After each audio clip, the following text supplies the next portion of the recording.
지난 2017년 4월 췌장암으로 투병하던 배우 김영애가 9일 오전 서울 서대문구 신촌 세브란스 병원에서 별세를 하셨다는 안타까운 보도가 나왔답니다. 김영애는 지난 2012년 췌장암 수술을 받고 완치해 연기 활동을 계속했습니다.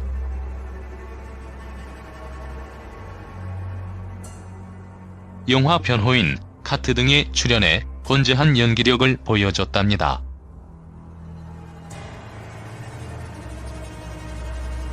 하지만 최근 췌장암이 재발해 건강이 급격히 악화됐습니다.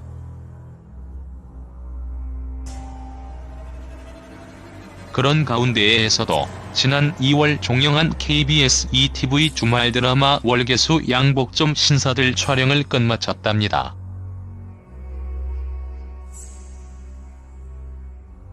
결국 월계수 양복점 신사들은 그의 유작으로 남게 됐습니다.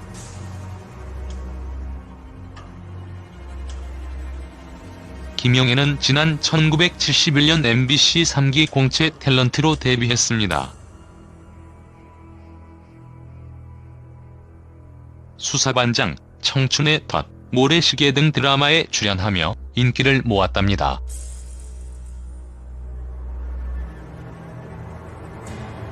미워도 다시 한번 80, 겨울 나그네 등 스크린에서도 활약했습니다.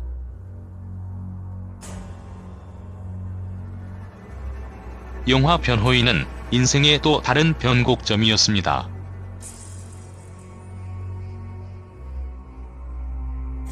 김영애는 1000만을 돌파한 이 영화에서 뜨거운 모성애를 지닌 어머니 최순의 역을 맡아 애절한 연기를 펼쳤답니다.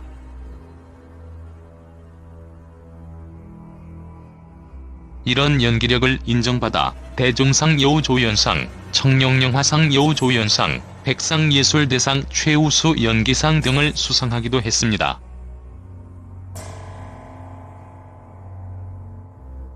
고 김영애에게 이영돈 PD가 뒤늦은 사과를 전하였습니다. 이영돈 PD는 과거의 탐사 보도 프로그램을 통해서 대중에게 많은 사랑을 받았습니다. 그러나 그러한 탐사 보도 프로그램의 특성상 사실인가 아닌가 보다는 자극적인가 자극적이지 않은가에 더 집중할 수밖에 없게 되고 그로 인해서 본의 아니게 피해를 주는 상황도 있을 수밖에 없습니다. 그러나 탐사 보도 프로그램의 특성상 한 번이라도 사과를 하게 되면 그로 인해서 이미지의 훼손은 불보듯 뻔하기 때문에 이영돈 PD는 고 김영애에게 사과를 하지도 할 수도 없었을 것입니다.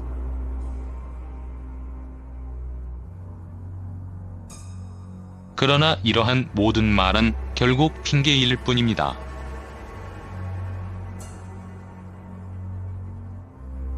물건을 파는 사람이든 방송을 파는 사람이든 모두가 다 그들 자신이 절대로 넘지 말아야 할 선이 있는 법입니다.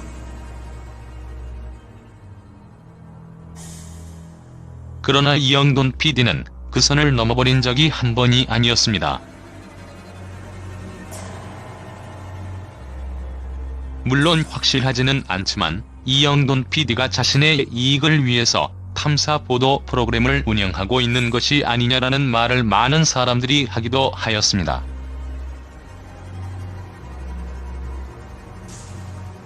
이러한 많은 사람들의 말이 거짓이라고 한다면 그 거짓을 말하는 사람들의 그에 따른 처벌을 받아야 하듯이 고 김영애를 비롯하여 이영돈 PD가 피해를 준 사람들 때문에라도 이영돈 PD도 적절한 처벌을 받아야 하는 것이 아닌가라는 생각을 할 수밖에 없습니다.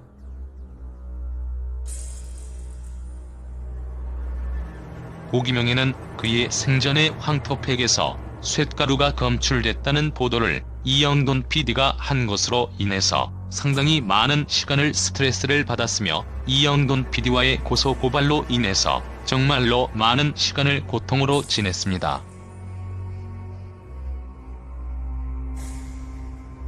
문제가 생긴 것에 대해서 대중의 주의를 환기시키는 것은 분명히 필요한 일이지만 정말로 맞는지 즉 탐사 보도 프로그램을 통해서 나오는 그 내용들이 진실인지를 확인하는 것도 또한 필요하다고 봅니다.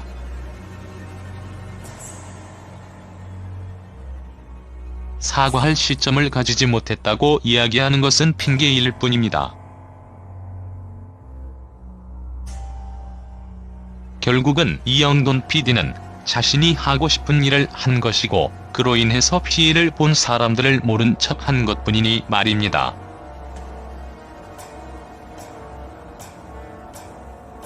지금에 와서 그러한 이야기를 한다고 해서 이미 고인이 되어버린 김영애가 용서해줄 이유도 없고 용서할 필요도 없습니다.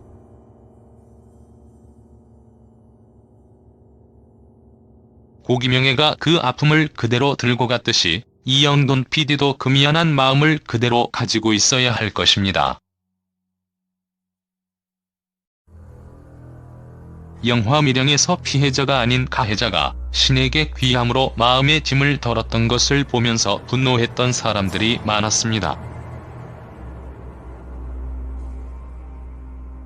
이영돈 PD가 고김영에게 사과를 하려고 하는 것도 결국은 그 자신이 마음의 짐을 덜어서 좀 더 편안하게 살려고 하는 것은 아닌가라는 생각이 듭니다.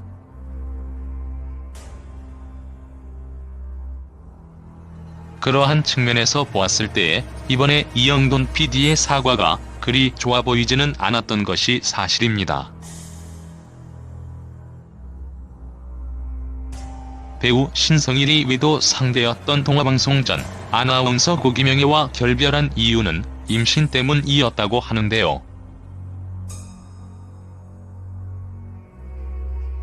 지난 방송된 종합편성 채널 TV 조선 별별 톡쇼에서는 부부는 무엇으로 사는가 어맹란 신성일 편이 전파를 탔습니다.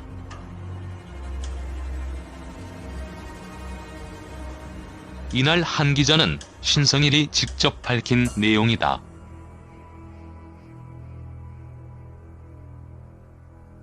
(1970년대) 가깝게 지내던 남궁원, 윤일봉, 신영균이 종종 명동 볼링장에서 어울렸다고 한다.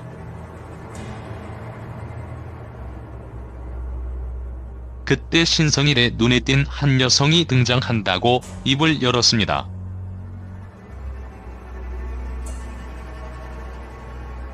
이에 변호사는 바로 유명한 김영애 전 아나운서다.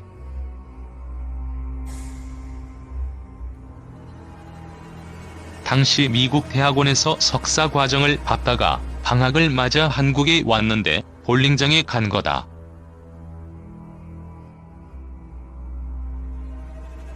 그런데 신성일이 김영애를 보자마자 첫눈에 반한 거다.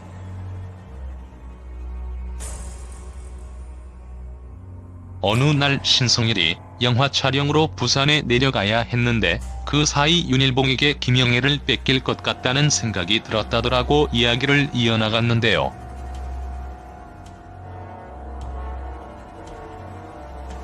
한편 김태현은 그래서 신성일이 김영애에게 해서는 안 되지만 적극적으로 대시를 한다.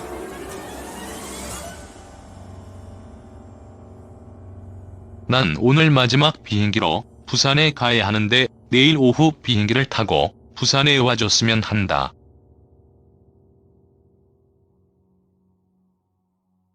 극동 호텔에 김영애 이름으로 예약해놓겠다라고.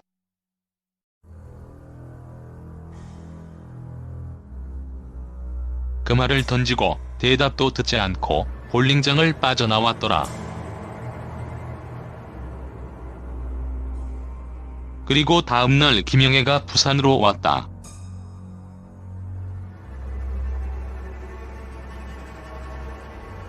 이 일을 계기로 두 사람은 연인으로 발전을 하게 된다고 밝혔습니다.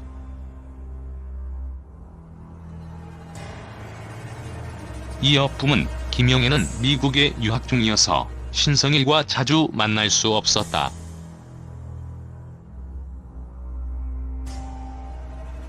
그래서 신성일은 국제영화제만 열리면 외국으로 나가서 데이트를 즐겼다. 그리고 미국으로 국제 전화를 그렇게 많이 걸었다더라고 설명하기도 했는데요. 한편 가족 심리 상담 전문가는 신성일과 김영애의 불륜이 임신으로 끝이 났다고 말을 이었다.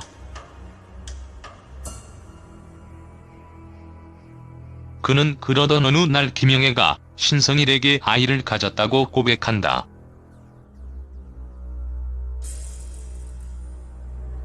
신성일은 아무 말도 하지 않았고 김영애는 내가 알아서 하겠다 며 그냥 전화를 끊어버리지.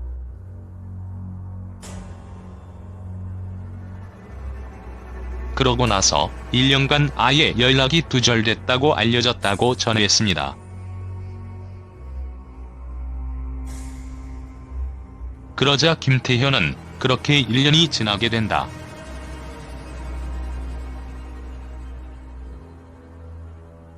그러고 나서 베를린에서 다시 만났는데 김영애는 몹시 마른 모습에 삭발을 한 상태였다고 한다.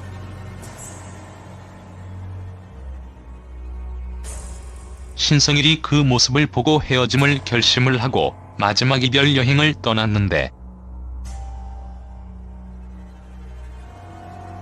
프랑스와 몬테카를로 등을 거쳐서 약 한 달간의 여행을 끝낸 후에 두 사람은 눈물의 이별을 하게 된다고 밝히기도 했습니다.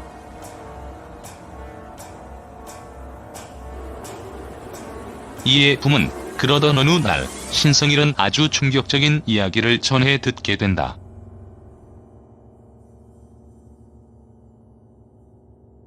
(1985년) 김영애가 교통사고로 사망했다는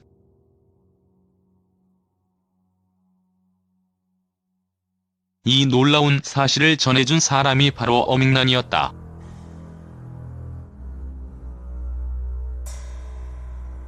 둘의 불륜을 알고 있었던 어밍란이 친한 지인으로부터 이 얘기를 듣고 신성일에게 전해준 건데 신성일은 이 소식을 전해 들은 순간 조금 더 잘해줄 걸 이라는 생각이 들었다고 이 얘기를 했다고 말했습니다.